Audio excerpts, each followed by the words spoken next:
Welcome to the Journey Home. My name is Marcus Grodi, your host for this program and this special edition of the Journey Home from England, EWTN's second trip to England to tape the stories of converts and reverts to the Catholic Church. And again, we're here in a very busy part of London. In the background, once in a while, you'll hear cars and chainsaws and other work going on around us. But we're still in the peaceful sanctuary of the wonderful Brompton Oratory. And our guest for this episode is Jeremy de Satge.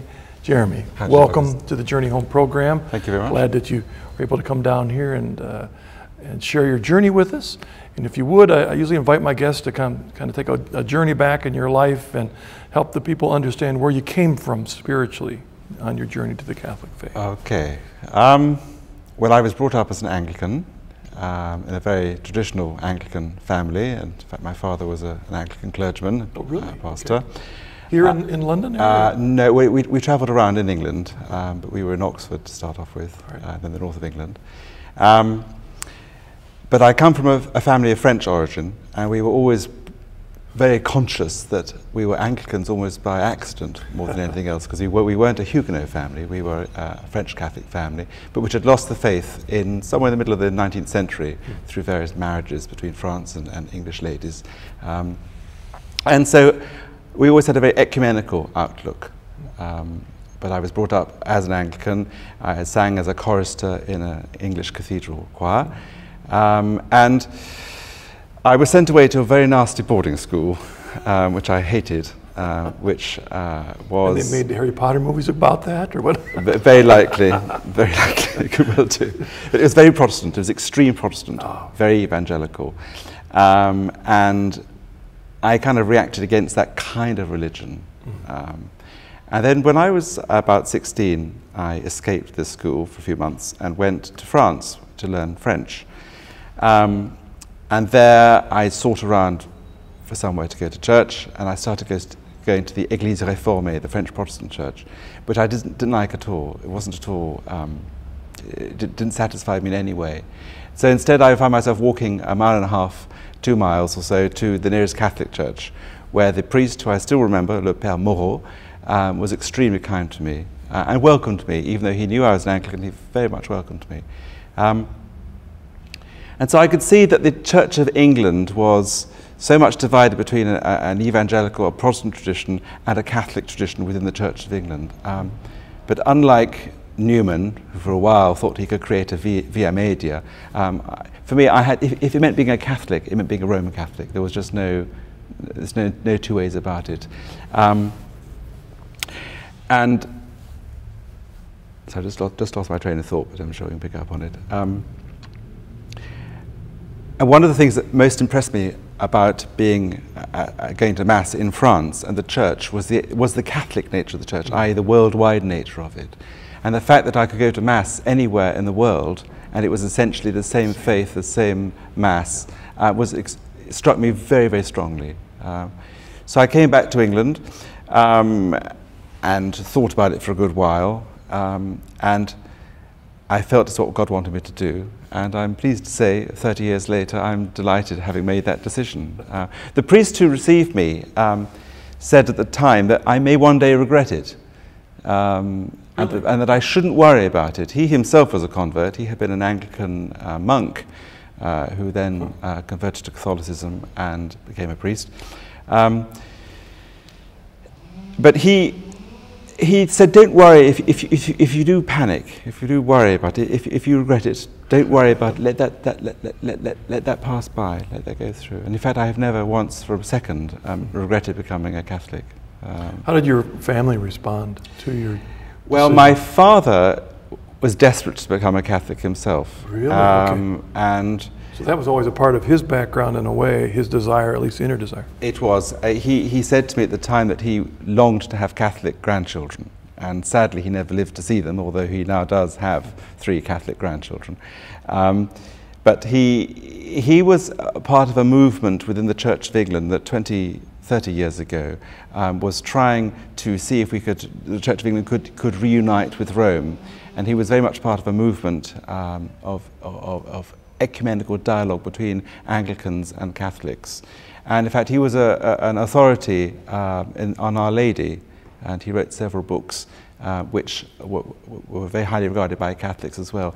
But he felt at the time that he had this vision that the whole of the Church of England would come over to Rome. And of course, sadly, that would not happen now for a very long time, partly because of the ordination of women. And so he was very happy about my becoming a Catholic.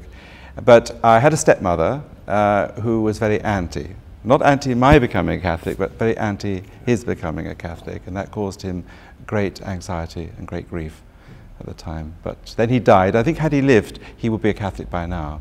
But he died 20 years ago. You said that you've never regretted your decision to come into the church, and I feel the same way. But you also were warned by that other convert monk to maybe expect that what you would find might not be all that you expected. And I'm wondering, as you look at what you found in the church versus what you had left, some of the major differences in the Catholic Church that you found and the Anglican Church that you left behind. Yes, I think for quite a lot of people, becoming a Catholic, as it were from an external point of view of looking at the liturgy, is a bit of a culture shock. Especially if you were brought up as a kind of a high Anglican, an Anglo-Catholic. And I'm very lucky, I think probably that's possibly what he meant actually. But I think I was blessed in the sense that I didn't have that culture shock in the same way, because I wasn't a high Anglican. And certainly I know of quite a number of high Anglicans, extreme, they wear their birrettas and lots of incense and all the rest of it. They become Roman Catholics and they're rather disappointed at the kind of was a laid-back approach to liturgy generally. So when I became a Catholic, it just seemed very natural to me, and I embraced a different type of liturgy. And I love the devotional aspect of it as well, which went back to even before my being a Catholic, was when I was in France. Again, I worked for this particular parish at their children's holiday camp in the Pyrenees, very near to Lourdes.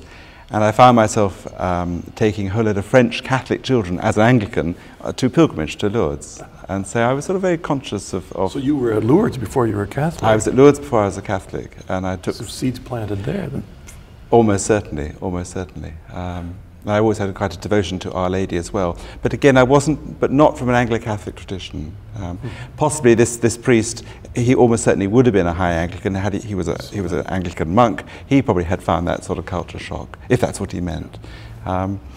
But I then found that, in fact, where I became a Catholic was in a real beacon of modern Catholicism. It was a cathedral in Bristol, about 120 miles from here.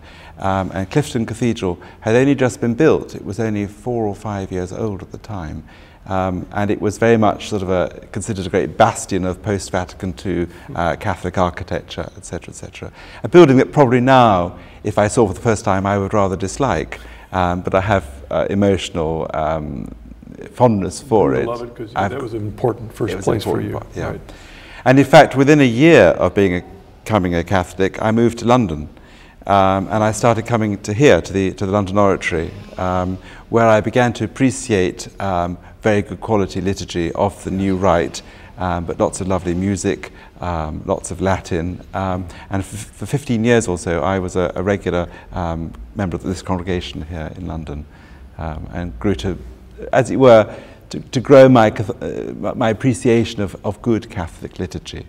Well, talk about that, because I know that's what you've dedicated your life to. Isn't that right? Yes. You're involved with music, right? Yeah. Yes. Well, I'm a singer, first and foremost. I trained at one of the London Conservatoires of Music, the Trinity College of Music, and I sing opera and oratorio, and I'm a concert singer. I'm a baritone. And I think I've also sung a great deal in choirs, and church choirs, cathedral choirs, both Catholic and Anglican, all my life. And about 10 years ago, I got together with 2 other Catholic composers and church musicians, and we formed our own company, the Music Makers, as a publishing company to try and publish new works of music for the Catholic liturgy, for choirs. And this has developed over the last few years.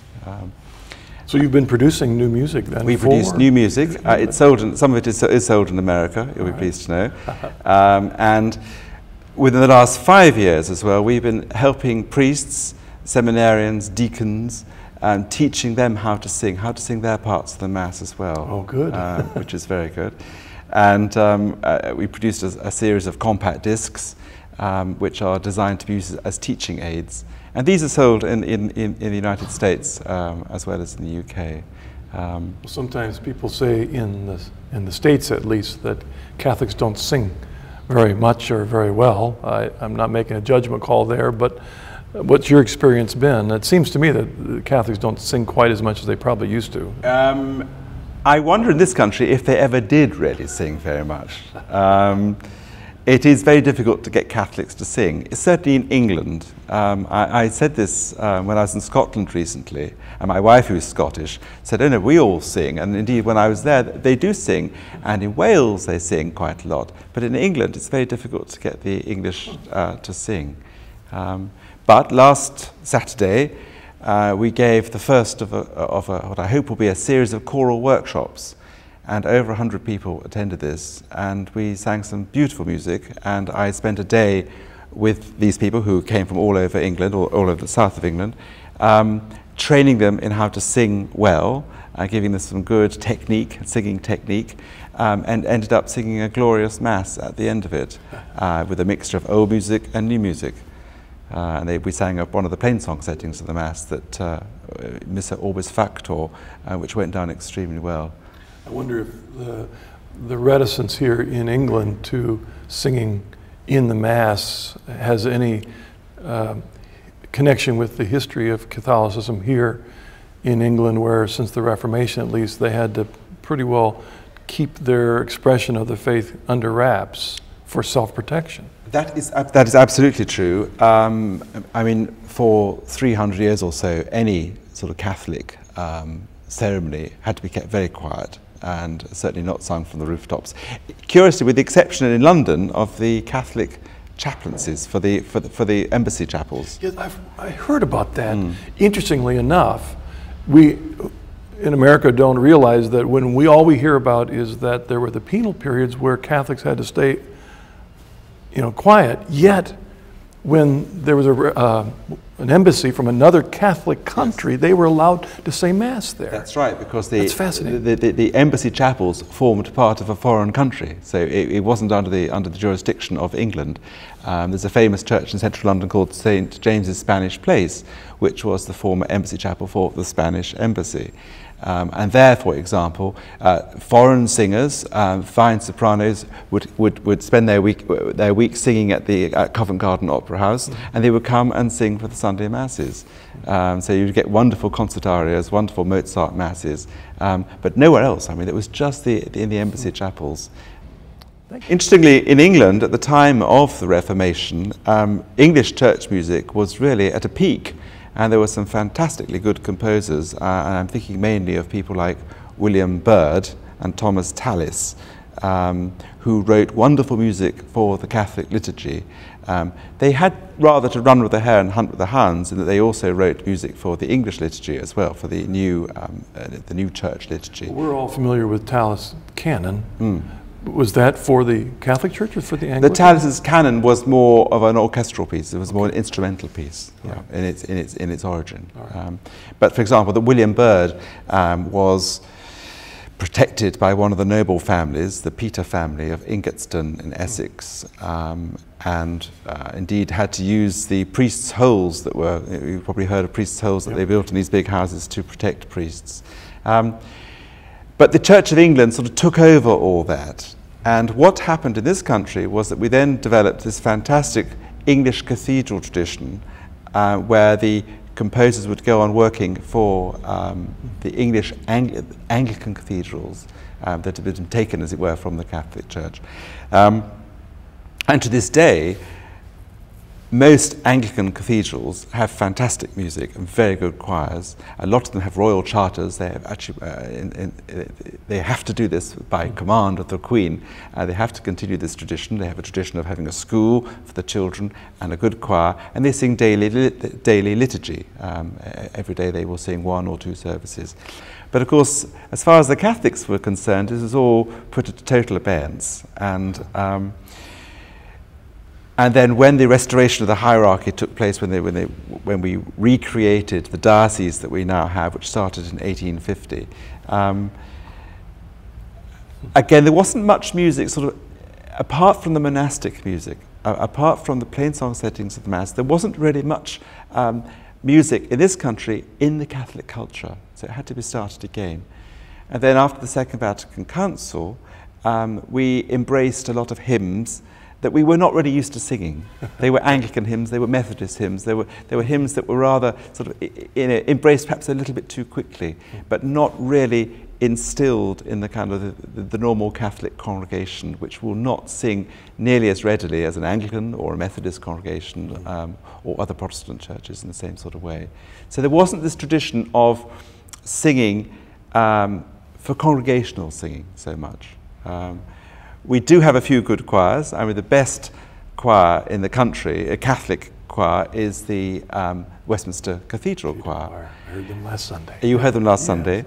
But interestingly, about 25 years ago, that choir was nearly disbanded. And it was Cardinal Hume who insisted, when he became Cardinal Archbishop of Westminster in, I think, 1978 or thereabouts, the year might not be quite right, he actually saved the choir, which had actually, they were told they had to disband because the cathedral could not support the cost of the choir. Which is just a sad but true point. And to this day, no Catholic cathedral apart from Westminster can really match that kind of splendour. Again, London is different from the rest of the United Kingdom. We've got a lot of professional choirs in London. Here at London Oratory, for example, an extremely good professional choir.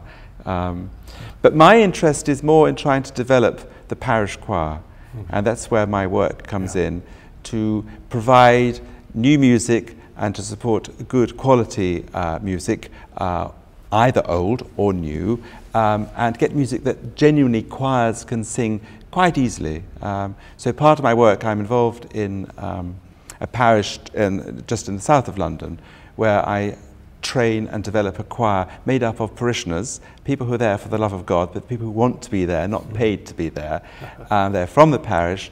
Many of them do not read music, and yet we can get them to sing very, very nicely together and increase our repertoire as every year goes by. A friend of mine, Protestant Methodist minister, had done his doctoral work on music, church music, and he had come up with a thesis as he looked at the music that was chose in a local church, the favorites in the local church, or in many ways the music that became viewed in the local church as the regular music, he found was often the music from the last renewal, and that often the music from the present renewal wasn't always accepted in the church until later. Yes. You know, when we're thinking of the Wesleys, John and was it Samuel Wesley? I forget. Yes. That who wrote, you know, "Oh, for a thousand tongues to sing" and things like that, which weren't sung in their worship during their lifetime. Yes. They didn't even think it was appropriate first singing in that. But then the second, third generation, that became the music Yes. of that church.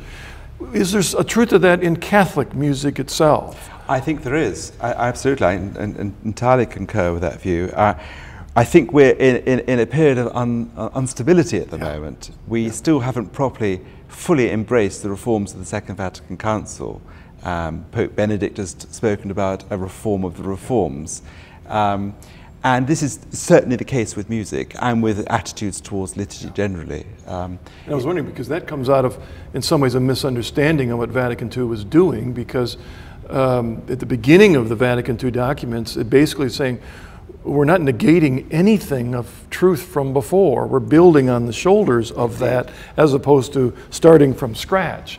And in many ways, that showed itself in a lot of the music that came in after Vatican II. I think, yes, there was a general misunderstanding of what the documents said, which is curious, because if you read Sacrosanctum Concilium, it very clearly states, for example, it says, and I'm quoting without it in front of me, that although the vernacular may be used, the people should still be able to say and sing those parts of the Mass that pertain to them in Latin. Yes. It says that very clearly. Yeah. It also says that other things being equal, Gregorian chant should be given pride of place. And it says that very clearly. I think my criticism of Vatican II is not a criticism of Vatican II per se, it's in its implementation. Yes. And what happened was that nothing was said sort of perhaps firmly enough. So a great deal was allowed for individual conferences of national conferences of bishops to be able to develop and interpret in their own particular way. And so those people who were delighted at the new Mass sort of thought, let's have a clean sweep, let's get rid of all this stuff, it doesn't work, let's bring in new stuff. And what they brought in, and you're absolutely right, they brought in music that was, as it were, popular culture music at the time. So hence we have the guitars, we have folk music, which may adapt itself to the liturgy, but it was a way of just looking around, say, what can we have, and bringing it in. And I think that was a mistake as well, because I think at the end of the day, and this is why so many traditionalists, Tridentinists who like the old Mass and don't like the new Mass, haven't really been able to accept it, is because the popular culture brought, as it were, the idea of bringing God down to us rather than aspiring us towards yes. Almighty God. Yeah. And there's a very different sort of approach and attitude to the way that the Mass is prayed. You know, if we think about that theory, that the present music that becomes accepted in the worship is often the worship from the last renewal. In other words, it was written during the last time when there was a great renewal in the church, and it took a while to become accepted and tradition. Well, what happened a little bit, I'll throw this theory out after Vatican II, is that this newness, people were looking for kind of the last renewal, but they'd stepped outside the church and they were looking for the new stuff in the culture. Yes. So the music is not of the last church renewal, yes. but of what's been going on in the culture. Yes. And sometimes even stepping out of the Catholic realm into the Protestant world to pick songs that, you know, some would be acceptable. I mean, I remember one time on All Saints' Day singing "A Mighty Fortress Is Our God." And I want to scream because the musician hasn't a clue that you are singing Martin Luther's marching song yes. on All Souls Day, yes. Yes. you know, on Reformation Sunday. Yes. We shouldn't be singing that in our Catholic parish. No. Personally, maybe never, but at least on that weekend, which draws me to the point that our Catholic musicians need to be formed. Yes, indeed. We had a very strong emphasis on this at the workshop last Saturday, and a priest friend of mine who is an organist, he and I did this together, and he very helpfully kept putting in catechetical points the whole time, all the way through, and saying that there's a need that people should learn and to be taught what the various parts of the Mass mean, what is appropriate music, and why it is appropriate, and why it might be inappropriate.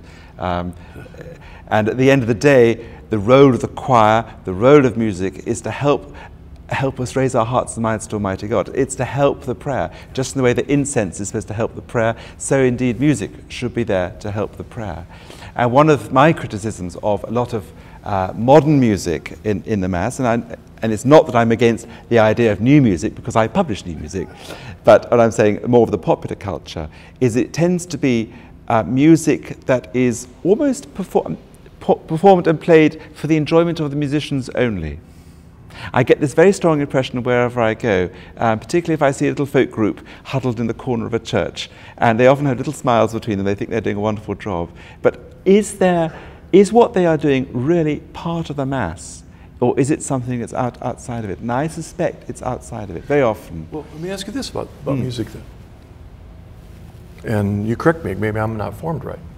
When we think of an icon, we aren't to worship that icon, but that icon draws us through it to what it points to.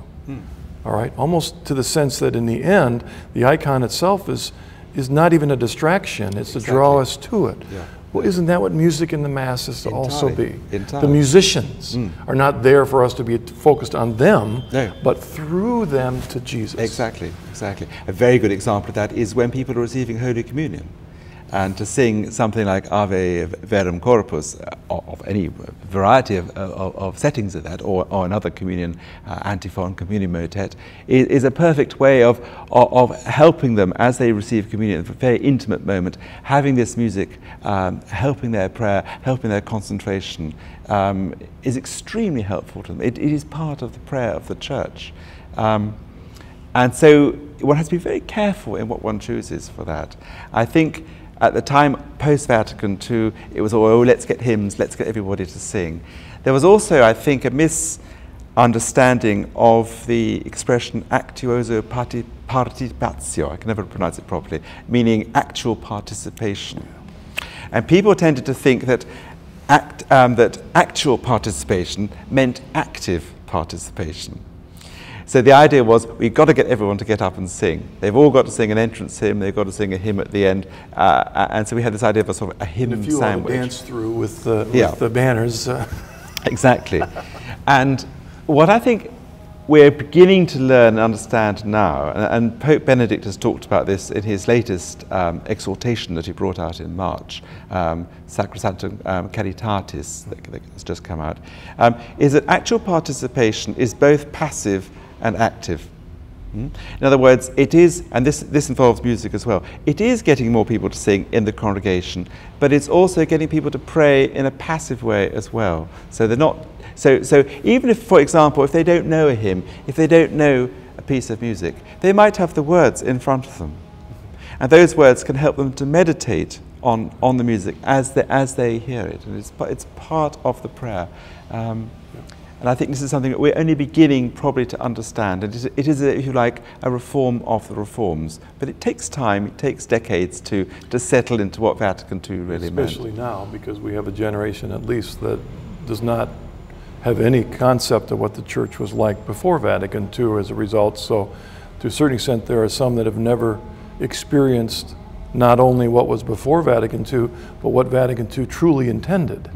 All they've experienced maybe is a misapplication of what was thought to be in Vatican II. So to move them away from that, and the danger is that they begin to like those songs. Yes. And we have to wean them away from those into something better. That becomes the constant battle. To do something better, and also not necessarily to throw things out, but to renew older stuff occasionally. And this is where I found the last 5 years very useful for me as a composer, as a publisher, to have a choir that I train every week. I learn where the pitfalls are. I learn what they can't do. I learn what they can do. And for example, we now do 5 plainsong settings of the Mass. I make sure that everybody in the congregation has a copy of that. And just last Sunday, I saw a mother show her little daughter the Latin words and following the music on the sheet. I thought that's exactly what she should be doing, because that is instilling a knowledge in a young child of what the music, of what good music is. And it's music that people can join in. It's practical as well. I'm a singer. I know about singing. I know about the voice technique, production. Many of these Mass settings are far easier, are far more effectively sung than a lot of more sort of I'd say sort of poppy music, often which is quite rhythmically difficult, maybe syncopated, which is not necessarily bad in itself, but if you want to get a congregation to join in, it's not practical. Not practical. Well, that is the beauty of simple Gregorian chant. I mean, it's easy to follow along. It's of course, in America we do it quite a bit in the Psalm when we sing the Psalm. Yes. That's where we experience the simplest Gregorian chant when we sing that. It's usually very simple because the intent is the whole congregation involvement. And we're in a place, we talk about the idea of the music now is from the last renewal. Well, majority of at least older Catholics think of the faith of our fathers as an immortal hymn of the Church. Well, it was written here. Yes, indeed. About 150 years ago or so. Yes, so even then it was brand new. Yes, it's Father Faber who wrote those words. That's right. And he was the first superior here at the London Oratory. That's right. He founded the London Oratory. That's right. Yes, that's true. Well, thank you very much. Any encouragement words to people watching about singing? They don't feel like they can do anything more than make a joyful noise to the Lord. Well, Cantate Dominum Canticum Novum, oh, sing to the Lord a new song, and the song can be old as well as new. Singing is, I would love to come and give a workshop in America to get people to sing. Singing is invigorating, it's extremely good for you. It's a wonderful way of expressing joy, it's a wonderful way of expressing all sorts of emotion. And St. Augustine spoke about he who sings praise twice. My theory, if you like, is that singing, by singing the Mass, by singing the prayer, you are joining together different parts of the brain. You're joining together the rational and the emotional, and this makes a much more complete experience. So don't give up on singing. There are people out there who can help. If I can do anything, I'd be delighted. All right. Thank you very much. Thank you very much, Thank you for sharing your journey with us. Thank you for joining us on this English edition of The Journey Home. God bless. Stay with us after this short break. The journey home from England will continue as Marcus interviews former Anglican Father Creighton-Jobe.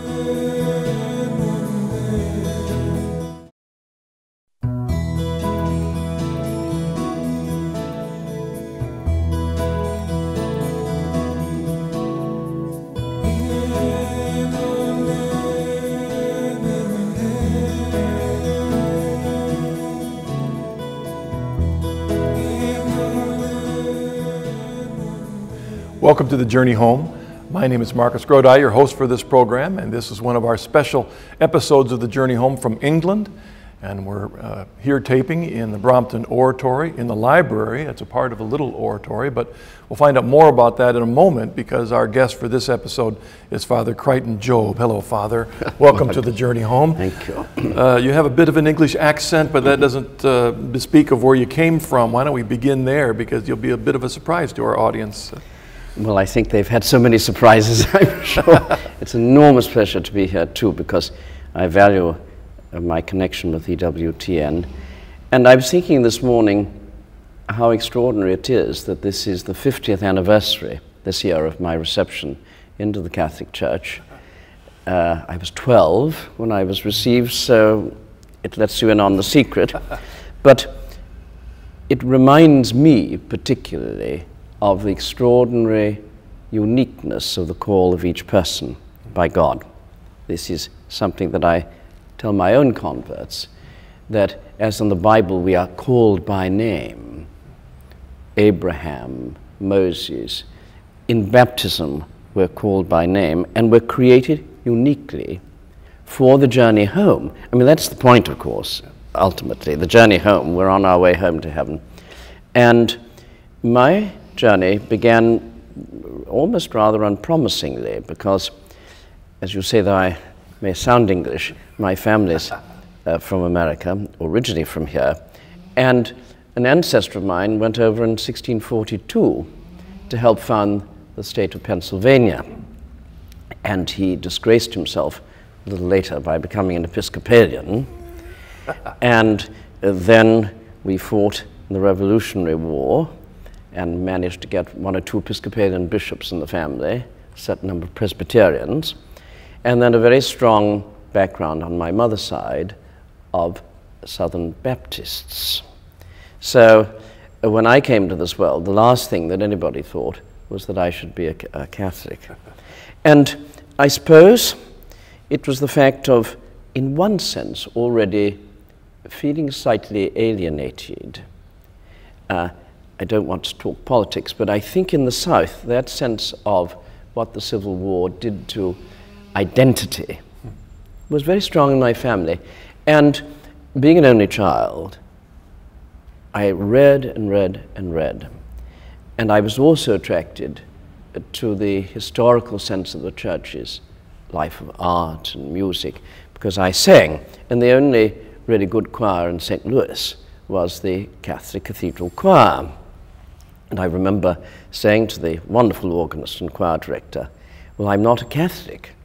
And he said, well, who knows? Of course, that was already a red rag to a bull for my mother. But I remember going to the cathedral for a very big ceremony, and Fulton Sheen was preaching. And afterward, oh yes, I mean, remarkable. Yeah. And I was introduced to him afterwards by the person who would become my godmother. And she said, this child wants to be a Catholic. And his mother certainly doesn't want him to be. And he's not even baptized. And Bishop Sheen said he had a glass of water. He said, I wish this could be the waters of regeneration. I met him years later and reminded him of this. And I think I actually recounted this on the EW10 once, just a year ago. He said, I knew that it would happen, and I prayed for it. And I think this is something to encourage us all, that God has a plan for each one of us if we allow him to actually work in our hearts.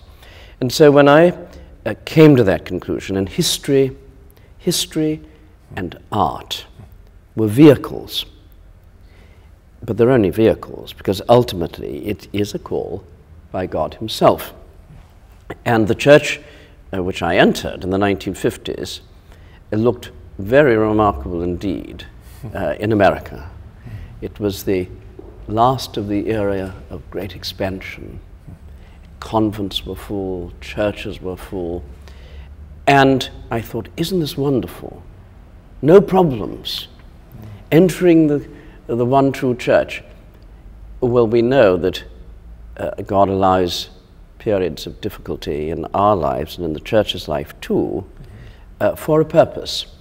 And after I'd won my battle, and it was a 2-year battle with my mother, and met a wonderful Franciscan priest, Father Joseph Adams, who had given up everything. He'd been a millionaire. He belonged to the John Quincy Adams family. And he managed to convince my mother that there would be no peace in the family unless she actually allowed this to happen. And also, he convinced her that God works in so many wonderful ways that to stand in the way of that would actually have been very, very wrong indeed. And she accepted it, and I always admired my mother.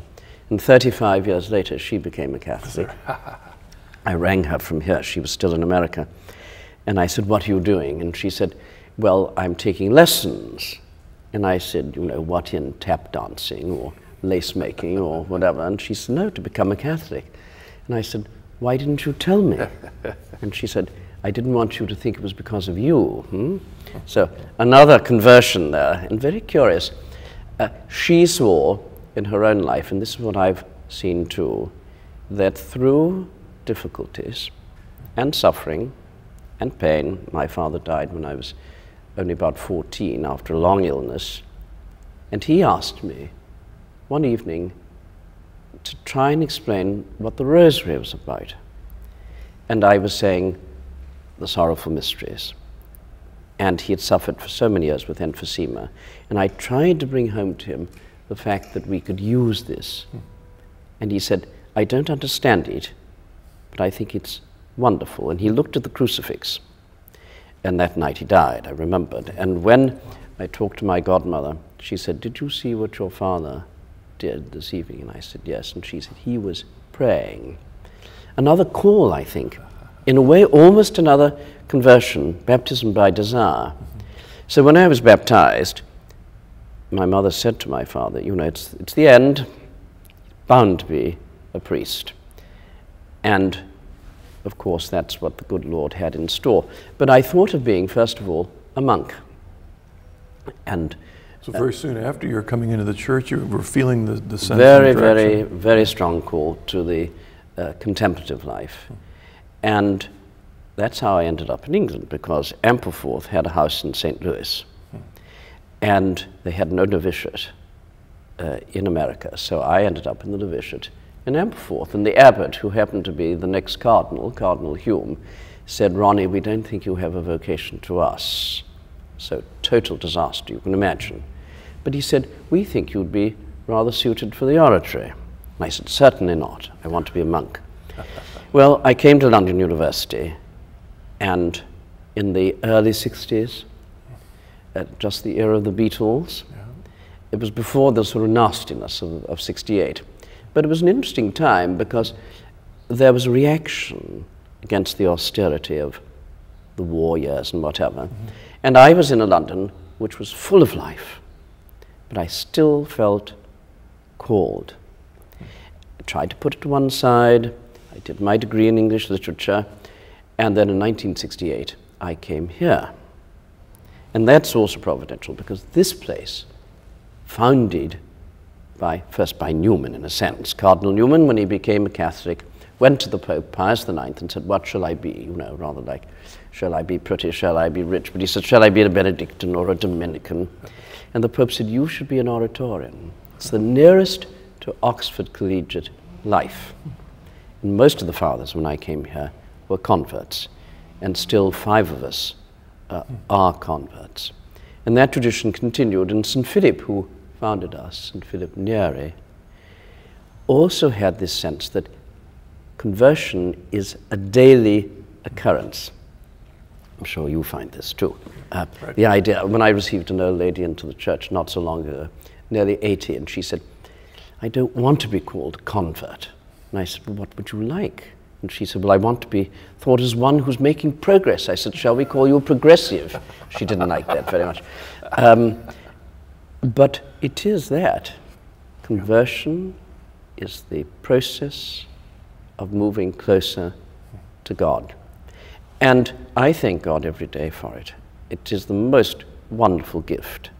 But what I think people must reflect on is the instability of the world, and indeed the whole world view is a greater challenge than ever to conversion. Because when you're in the middle of a big city like we are in London, I mean, I'm in charge of the music here. I also look after the lay organization we call the Brothers of the Little Oratory. And what strikes me is how brave people have to be now to live a good Catholic life. And St. Philip did it, and we do it here through the sacraments, particularly confession, frequent confession, and the Eucharist and Mass. And that also was part of my conversion. I went into the local church, and there was a light burning. And I thought, this is very strange. It doesn't feel like other churches I know. It feels as if there's somebody here. And of course, there was. And this is at the heart of our faith, isn't it? The abiding presence of our Lord in the sacraments. The present Holy Father is so determined to return the sacred to the center. And that's part of our Oratorian life here. Our liturgy remains centered on the supernatural. Talk a bit more about this place, because as I mentioned in an earlier program, one of the first things I noticed as I walked into the area from the street, besides the wonderful statue of Newman that's out there, is that you have 7 masses on Sunday. I mean, this is a very. We have 1 on Saturday evening. We have 9 altogether. Wow. They're full. There's the full gamut of possibilities. 2 of our masses on Sunday are in Latin. We have a fine choir. But also, during the week here, there's always a priest available. And the number of converts is rising again. There was a fallow period in the early 70s. But we have a youth group of 120 that meet once a month, and from those we have made already 25 converts. And this is the message of St. Philip and Father Faber. Because Father Faber... Talk a bit about him, because we're more familiar with Father Newman. Yes. Well, Faber probably had, in one sense, a greater popular influence on the Catholic Church in England than Newman did. Because he was a popularist. He'd started an evangelical, became a high church clergyman, and when he came to found the oratory, he brought that zeal and fire of the evangelical, but the sense of the sacred of the high church party, and wrote these wonderful hymns, and wrote wonderful books of spirituality. Pope John, Blessed John the 23rd, always had a book by Father Faber by his bedside. And I always say that Faber actually sounds better in Italian than he did in English, because he had such a wonderful, exuberant style. But he made huge numbers of converts, influential converts. But really, I think when we talk about influential converts, we have to remember again, each person has a unique contribution. Therefore, if we allow this idea of people en masse to dominate, we forget that uniqueness. That's why we have problems with abortion and all the rest of it. Each child unique. Now euthanasia. Each person unique.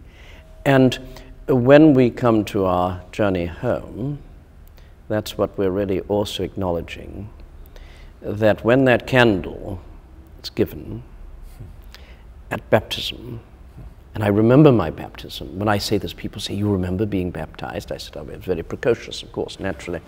But I've still got my candle." And that's what we want to keep alight, don't we? Yeah.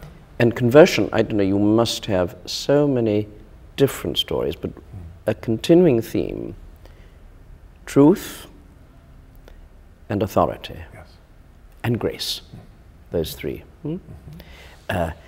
Anybody who becomes a Catholic now becomes a Catholic for the same reasons. And this continuity of the call is central. And I would say to all your listeners too, this call to conversion starts when they make their morning offering and they live it during the day. Talk about the morning offering. I'm thinking as a convert, I never heard of the phrase morning offering before I was a Catholic, and then after becoming Catholic, you see it in prayer books, but you don't hear it talked about much. Everything over to God. You get up in the morning, which is always a rather shocking experience, I find, and hand everything over to God. Prayers, works, joys, sufferings. And I think this is the answer to conversion, living in God's presence every day, trying to channel what happens into that perspective of grace. It's like looking through something and you see the proper perspective. When I was a Protestant, I had an adult reconversion when I was in my early 20s, and the pastor that brought me into the faith talked to me also about that morning offering, and he didn't call it that, but what he pointed me to was that Galatians 2 passage where it says, "I have been crucified with Christ. It's no longer I who live, but Christ who lives." And he said, you do that every morning. Absolutely. I mean, that's what he was talking about. And it's daily reconversion. It's so reassuring to think when our Heavenly Father looks down on us, what he sees is his divine Son, because we are actually incorporated into the life of Christ. And I always say to people, don't be surprised if the church as an institution has difficulties, or can even be sometimes rather unattractive. That's part of the story of the church's continued struggling for holiness. And conversion, after all, is about holiness, isn't it? There's I know I've mentioned this on the Journey Home program too often maybe, but there's an old saying from the saints that says, in the ways of God, he who does not progress loses ground. And talk about that, because one of the dangers is that people think, well, through baptism and confirmation, I've arrived. And you never arrive. It's always this journey. Well, I remember I tried to be a hermit once, most unsuccessfully. I'm too talkative. And my novice master, when I'd say, "How are you, Father?" he'd say, "Dying every day," and which I thought was rather gruesome. But of course, what he meant was, we're trying to die to that which is not God. And that process is a lifelong one, isn't it? And it's full of joy and challenge. St. Philip was the apostle of joy, Christian joy.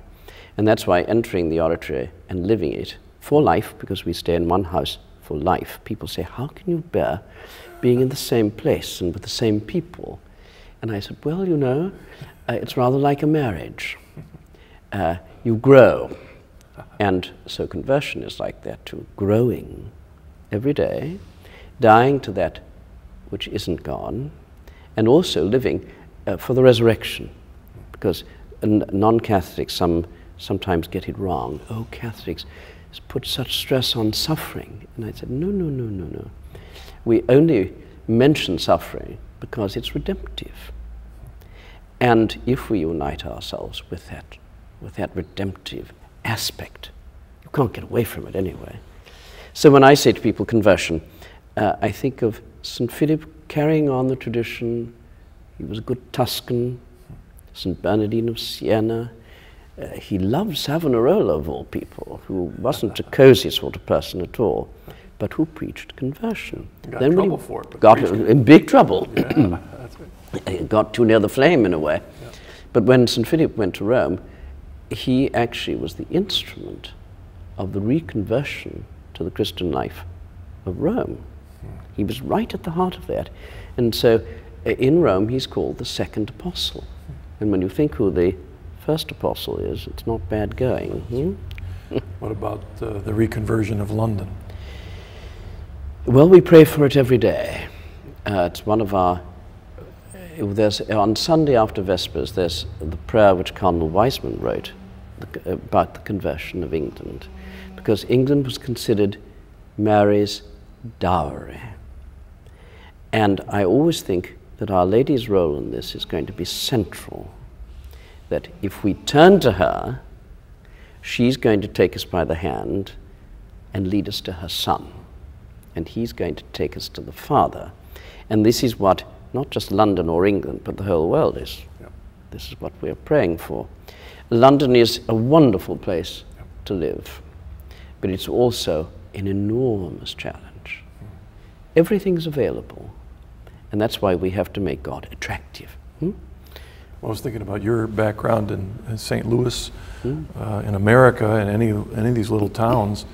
Any church is as old as the next. You know, there's no great difference. When you come here, you can't move around very far when you're not next to an ancient monument or a relic or reminder of the faith of this country. It's a sad reminder, in a sense, but it's also very important to see it as something positive, because if you can preach the gospel and attract people, St. Philip didn't like gloomy saints, and certainly wasn't one himself, then we've got the means to do it. I mean, I find that the Oratorian model is one which could be used and is being used in many, many places indeed. And in South Africa, where we have a group of Oratorians following the English tradition, in an Afrikaans community, what has struck the different strands of the community is the Father's joyfulness. And this is something we have to pray for. Christian joy. Christian joy. Absolutely. Christian joy. I was thinking a part of your journey, which you didn't mention in this episode, I remember you mentioned once before, and that was when you were a young boy, hungry after reading. You had read through all the children's books in the library, and you went to a librarian who happened to be a Catholic. Yes. And what that reminded me of is that every individual Catholic never knows when what they do for the faith can touch a person. Yes. And it is individual too. Yes. And I think of, she was wonderful, I can see her now, Miss Casey. And she still wore those old-fashioned pince-nez, you see. And she was attacked by my school teacher for allowing me to read these dangerous books. And she said, I'm the librarian. And I'm sure she's in heaven, looking down and thinking, yes, I'm glad I let him in to do what I shouldn't have done. But it made a difference. I mean, the point there is our call. And when I think about Newman's challenge to the laity, I mean, he was in this place, and every individual layperson is potentially that seed for another person's conversion. And so being open at any time for that opportunity. It's what we do in the Mass. Summoned by the Word of God, we receive him and we take him out to others, you see. But we have to receive, that's the other thing that I really was so struck by when I became a Catholic, the reverence for the Blessed Sacrament and the quietness and reflectiveness of the Mass. And that's something that we can work on, each one of us. Sometimes we lose a bit of it. It's especially present here in the oratory. I think so. Now, the small, briefly, the little oratory. It is older than the main church, right? Yes, because the house was really built in 1849, and Newman said to Father Faber, build the house first. You can always get money for a church, but you have to have someone to live. And this was a village.